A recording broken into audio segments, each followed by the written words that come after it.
What's up, guys? Andre here, Charged Up EVs. So listen, I am on my first family road trip vacation with our R1S. We road tripped all the way from the Washington, D.C. area down here to the mountains out here in Massanutten, Virginia. We come to this resort every year. We've been coming every year since we've had our kids. And it's my first time taking the Rivian, the R1S specifically, on a road trip. So I didn't know how my charging was gonna work out. I didn't know what I was gonna do. Haven't had any issues. So I just want to give you guys some insight as to how the vacation has gone. So I've already taken a few like work road trips, but this is my first time taking the R1S on like a full family road trip vacation, right? So that includes packing up a lot of luggage, all of our utensils, all of our gear. So this is the first time going on an extended road trip with the whole family, car packed to the brim. So, didn't know how my charging situation was gonna be. Didn't know, how all the extra load was gonna impact range. Haven't had any issues. I also discovered a few things too. Let me show you. So here we are at our little vacation spot, right? So it had a charger, an outlet in the garage, right? So this is my first time using this wall charger for this thing, right? So I was curious to see, how much charge I'm getting, right? So let's see what this thing says here. I want you to see this. So right now I am getting 1.3 kilowatt hours. That is crazy. So 1 mile an hour, which is basically what I thought, right? But this is perfect because basically I'm just going to plug in overnight. We're not doing a lot of driving down here on vacation. So hopefully I'll be topped off to 80% to start every day. Yeah, this says it'll be done in 2 hours and 40 minutes, and I'm in for the night. So it's actually kind of convenient. So now I understand the use case for that wall charger, because I was always wondering when you would use that, but this is the perfect time. Just pop in the garage when you're on the road at least, and then you can just get some charge.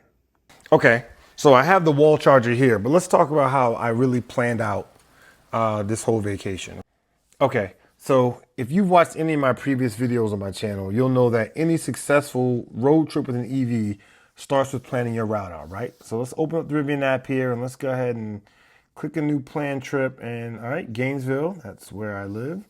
And we're gonna go to, let's see, Massanutten, Virginia. That's the resort we're going to, okay. And let's go ahead and change it because I'm gonna charge the vehicle up to 100%. There we go.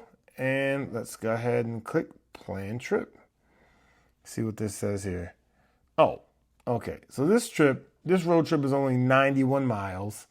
It says I'm gonna arrive there with 207 miles of range left.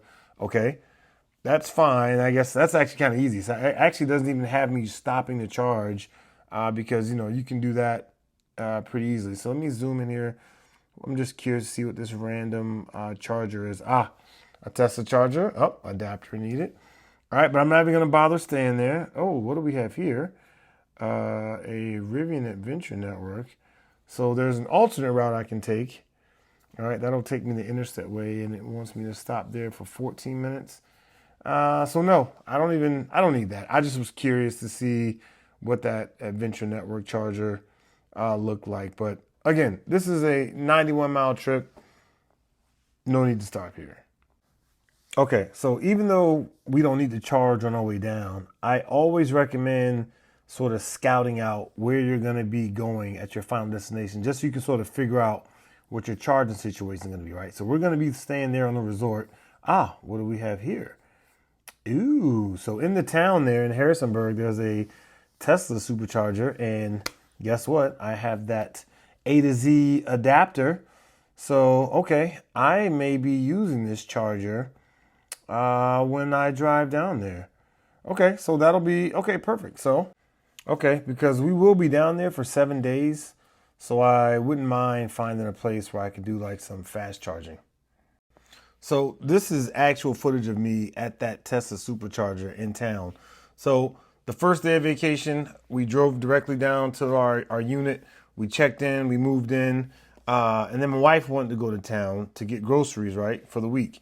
So I dropped her off at the grocery store right across the street, and I, went over to the supercharger and topped it off, right? Like I only charged it up to 80% at this point, and that was, you know, enough for me to get through the week. So a big fat shout out to A to Z, because that converter comes in handy. So finishing up charging here in 1 minute, right? As you can see, this session here is gonna run me about a little over 25 bucks. So charging on the road is definitely not as cheap as charging on the home, or, you know, at home, but it, you know, it's convenient and it's a necessity. So between that first night DC charge session and then just the nightly charging it, you know, with the AC adapter, that was enough to cover us going up and down the mountain, you know, all of our trips in and out of town, all of our trips up the mountain to go fishing. So that was basically it. And we ended up not even have to charge to go back home. So I'm back home from vacation. Vacation was great. And I'm really happy with how the R1S handled my first family vacation. Something about the planning. Now that I know the lay of the land, because we go there every year, I won't even bother having to check my charging situation now, right? Because now, at a minimum, I know it's gonna be as good as it was this year, right? Like if anything, the infrastructure is gonna continue to grow. So next year, I just won't even hesitate, right? Like I probably won't do any planning. I'll just hop on the road and then, you know, plan to use that same fast charger I used, or just charge it back at the unit. So it went great. One quick thing, one other feature I was really using a lot on vacation was pet mode. And no, I didn't bring any pets, but here's the thing. It was the last week of July, so it was super hot. Almost every day was like in the 90s and sunny a lot of days. And the car was getting really hot. And so one of the things I started doing, I started putting the car in pet mode. And so what that allowed us to do was, like, we went to the store, or, you know, we went go-karting, and the car was sitting in the sun, the vehicle never got too hot. So that's kind of a quick tip that I would recommend. So I've been using it a lot now. So that's my go-to on a real hot day while I'm parking out in the sun. I'll just throw the car in pet mode and not have to worry about a hot car. All right, so that's all I got for this video. So until next time, stay charged up.